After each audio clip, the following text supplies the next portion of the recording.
guys, welcome to Gifted Citizens. Today I have here with me Thomas Samuel.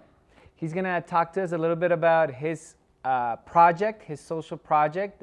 He's competing in the category of Gifted Citizens, and he's going to tell us a little bit about Suna Design. How's it going, Thomas?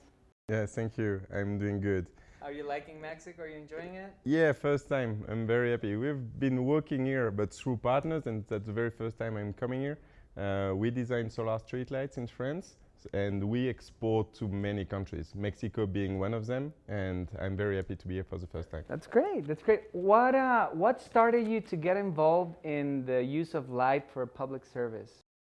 Actually, after my engineering degree, I visited Africa. I stayed there for a year, and after I visited India, and the common thing into those places, there are billions of people who lack access to lighting.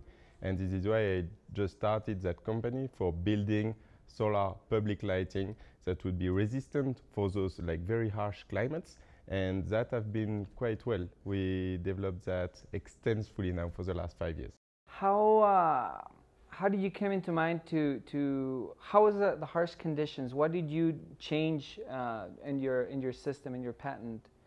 Actually, yeah, we are a tech company, and they were really a technological problem on this specific market of solar street lighting regarding battery, electronic intelligence, and so on. So it was not just an assembly of like parts. So we needed to develop everything, from the electronic to the battery chemistry, and this has been a very big R&D program. We invested almost 10 million euro in like making the product right.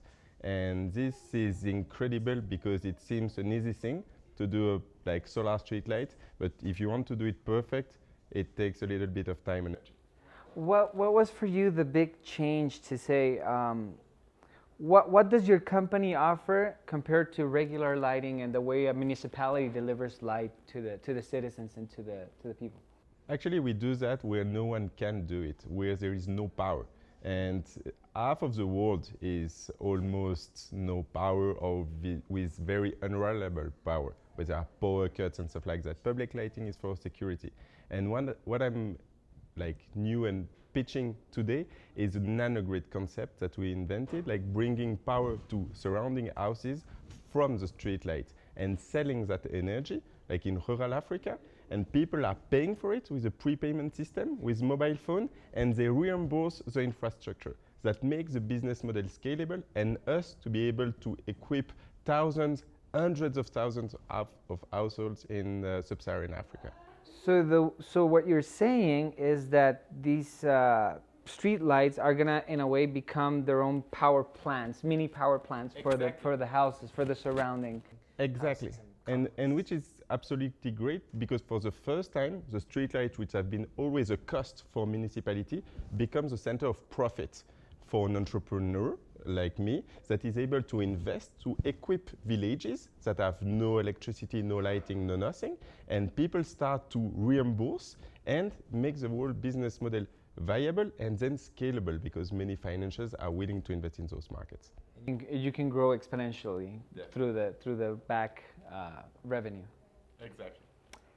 That sounds great. Sounds great. How did you team up with people? How did you started to? I mean, you told me you went to Africa and you saw the problematics. But what inside you, gave you that little connection, that social spark of saying, I want to do this, and this is how I'm gonna. How did you envision your project?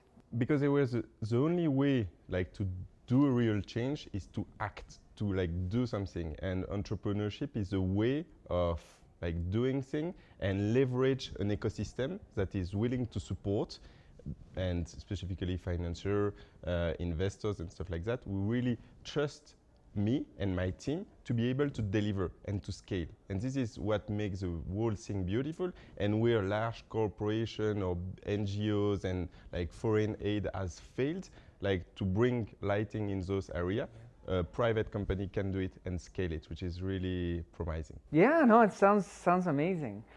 How now? Tell to the viewers, how are the people going to be able to pay? Are they going to use a mobile app? How are they going to? How do you decipher that? Actually, the situation there is like the people are paying a lot of money for like stupid things like candles, dry batteries for torchlights, and that costs them a lot of money. And it's hard to understand, but they spend 20% of their revenue in like inefficient energy sources.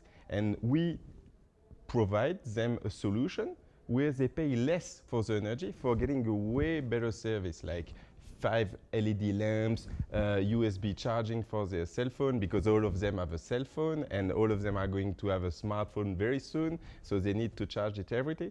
And they save money by doing so, and the mobile money thing enables us to have very like little operation cost, because it's all automated with a central database. It's very well done. Wow, wow, sounds like you got it all figured out, and it looks like you're really prepared to win this. I'm excited to see how the outcome of this goes. And how do you plan to start? Do you plan to start in one country specifically, or what are the plans of the company? How do you want to expand? Today, for the solar streetlight, which is our core business, we are distributing product in more than 40 countries through global partnership, like Schneider Electric, big corporation, is distributing our product almost worldwide. And for the Nanogrid concept, we become our own operator of our own technology. And today we are in Senegal, and we want to expand toward Western Africa. And obviously we first start with Francophone Africa, because it's legitimate for us to start there. bringing it back to the homeland. That's great. That's great. So you can go and visit Thomas' company, Suna Design. You can see the information on the screen, and stay posted. Yeah, thank you very much.